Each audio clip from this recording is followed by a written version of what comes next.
L'expansion de l'islam au-delà de la péninsule arabique s'est produite après la mort du prophète Muhammad, en 632, sous le leadership de ses successeurs, les califes bien guidés et de leurs généraux. Les conquêtes majeures se sont étendues en Syrie, en Palestine, incluant Jérusalem, et en Égypte, des territoires qui appartenaient principalement à l'Empire byzantin. Ces conquêtes se sont inscrites dans le cadre d'une vision d'un islam s'étendant vers de nouvelles terres, motivée à la fois par la défense des frontières et la diffusion de l'islam.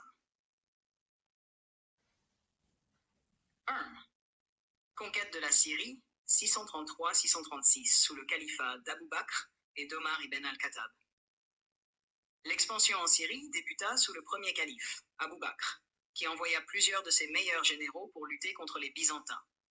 Les batailles décisives se déroulèrent principalement sous le calife Omar ibn al-Khattab, avec Khalid ibn al-Walid, également appelé l'épée d'Allah, comme principal général. Bataille d'Ajnan 634, cette bataille, considérée comme la première victoire majeure des musulmans contre l'armée byzantine, se déroula à Ajnadain, près de la Palestine. Khalid ibn al-Walid joua un rôle crucial dans la victoire, permettant aux musulmans de prendre pied en Syrie. Bataille de Yarmouk, 6.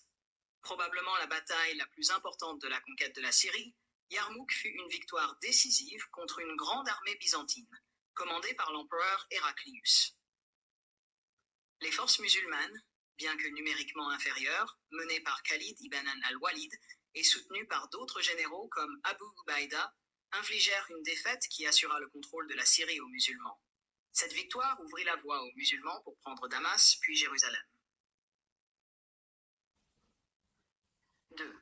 Conquête de Jérusalem, 637, sous le calife Omar ibn al-Khattab. Après la victoire de Yarmouk, le gouverneur byzantin de Jérusalem, Sophronius, préféra se rendre pacifiquement pour éviter la destruction de la ville. Il demanda toutefois que ce soit le calife Omar lui-même qui vienne pour accepter la reddition. Omar accepta et fit le voyage de Médine à Jérusalem. À son arrivée, il établit un pacte avec la population chrétienne, garantissant leur liberté religieuse et la sécurité de leur lieu de culte. Un document qui reste dans la mémoire historique sous le nom de Pacte d'Omar. Conséquence de la conquête de Jérusalem. Cette victoire eut un impact important, marquant Jérusalem comme une ville sacrée dans le monde musulman, tout en permettant aux populations chrétiennes et juives de pratiquer librement leur culte. La mosquée d'Omar, connue aussi comme la mosquée Al-Aqsa, fut construite par la suite, affirmant la place de Jérusalem dans l'islam. Conquête de l'Égypte, 639-641, sous le calife Omar ibn al-Khattab et le général Amr ibn al-As. La conquête de l'Égypte fut menée par Amr ibn al-As, qui prit Alexandrie en 641, marquant la fin de la domination byzantine en Égypte. Bataille de Héliopolis, 640. Cette bataille permit aux forces musulmanes de prendre le contrôle d'une des grandes villes d'Égypte. Amr ibn al-As, commandant cette campagne, négocia ensuite la reddition d'Alexandrie, permettant aux populations chrétiennes coptes de rester libres de pratiquer leur religion sous la domination musulmane. Conséquence de la conquête d'Égypte. Avec le temps, l'Égypte devint un centre intellectuel et économique du monde islamique. Elle resta sous influence musulmane, devenant plus tard un centre du califat fatimide, puis Ayyubide et Mamelouk, jusqu'à la conquête ottomane au XVIe siècle.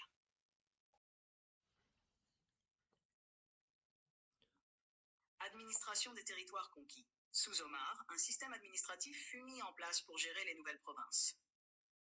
Les populations locales furent autorisées à pratiquer leur religion, et un impôt spécifique, la jizya, était perçu auprès des non-musulmans, en échange de leur protection et exemption de services militaires. Les populations locales, en particulier les chrétiens d'Orient, trouvèrent ce système souvent plus tolérant que la domination byzantine. Héritage et impact à long terme. Ces conquêtes, loin d'être des opérations de pillage, instaurèrent une nouvelle dynamique dans ces territoires. Les constructions et rénovations, comme la grande mosquée des Omeyyades à Damas, et le développement de centres culturels en Égypte et en Syrie, affirmèrent le rôle de ces terres dans le développement de la civilisation islamique. L'héritage de cette expansion reste visible aujourd'hui, dans l'architecture, les pratiques culturelles et religieuses dans la région. Les anciens territoires de Syrie, Jérusalem et l'Égypte devinrent des piliers de l'Empire islamique et contribuèrent largement à l'expansion de la culture et de la science islamique.